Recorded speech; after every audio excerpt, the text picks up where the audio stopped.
Karibu watazamaji wetu tarehe 13 saa 5:24 masaa ya Afrika Mashariki. Ninazungumza vya mahakama iliyoko wilaya ya Kyela. Mimi ni Ezra Mbenanga, afisa habari na mawasiliano wa Kanisa la Kiinjili la Kilutheri Tanzania Dayosisi ya Konde. Tunataka tukupe taarifa fupi kuhusiana na aliyojiri leo. Ninajua watu wengi tuliwapa taarifa kwamba leo tungekuwa na hukumu 3 katika mahakama hii ambazo zingetekelezwa kwa ajili ya hatima ya yale yanayoendelea katika makanisa yetu ambayo yamevamiwa. Tuko hapa na wakili ambaye atatueleza kwa ufupi nini kimetokea katika siku hii ya leo. Asante sana. Fuatana nasi na karibu sana.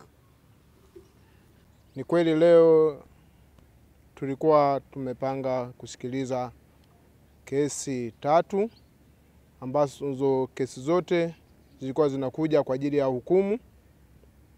Kesi ambazo zilikuwa zimepangwa leo ilikuwa ni kesi ya Moses Mwakasanga ambayo itakuwa isomwe saa 4 asubuhi. Kesi ya pili ambayo itakuwa isomwe saa 6 mchana ambayo ni kesi ya Yesaya Mwakisunga, na kesi ya 3 itakuwa isomwe saa 8 mchana ambayo ni kesi ya Exaudi Mitonga. Lakini kwa bahati mbaya mwenyekiti anayeendesha kesi hizi leo amepata dharura. Amehudhuria kikao katika Mahakama Kuu Kanda ya Mbeya na kupelekea mashauri haya yote matatu yaweze kuahirishwa siku hii ya leo. Hivyo basi mashauri yote hayo yatasikilizwa kuanzia tarehe 23, tarehe 25 na tarehe 27. Ambapo tarehe 23 itasikilizwa kesi ya KKT dhidi ya Moses Mwakasanga na wenzie ambayo ni kesi ya fubu. Tarehe 25 itasikilizwa kesi ya KKT dhidi ya Yesaya Mwakisunga na wenzie, na tarehe 27 itasikilizwa kesi ya Exaudi Mitonga, KKT dhidi ya Exaudi Mitonga na wenzake. Kwa maana hiyo hairisho leo limetokana na kuwepo kwa mwenyekiti wa baraza hilo. Lakini tuna kesi zingine ambazo tunaendelea nazo, ambazo tuna kesi 2 ambazo zimeelekea mwishoni kabisa kwa kubakiza mashahidi wa mmoja kwenye kila kesi.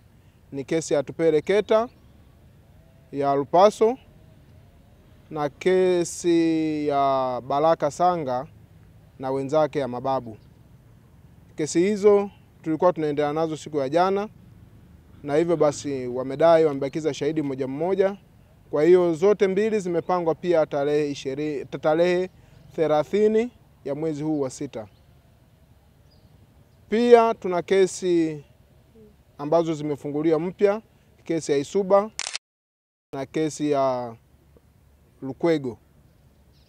Hizi zote pia zitakuja tarehe 23 na tarehe 30 kwa ajili ya kutajwa, kwa sababu baadhi ya kesi hizo upande wa wajibu maombi walikuwa bado hawajaleta majibu yao, na hivyo basi kupelekea kuahirishwa, na zitakuja tarehe hiyo kwa ajili ya kutajwa pia.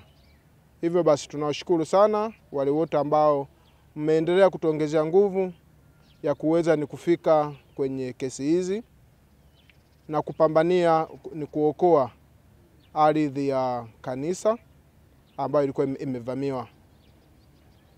Msikate tamaa, kwa kuwa nyinyi mmeamua kuwa ni wafia dini, basi tupambane mpaka mwishoni. Asante sana.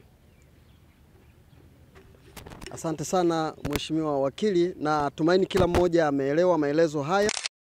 Lakini pia tuendelee kuwakaribisha katika siku ambayo imetajwa ya kuweza kufika hapa katika kesi ambazo mheshimiwa wakili ametaja. Mpaka wakati mwingine, usiache kusubscribe na comment katika YouTube channel yetu.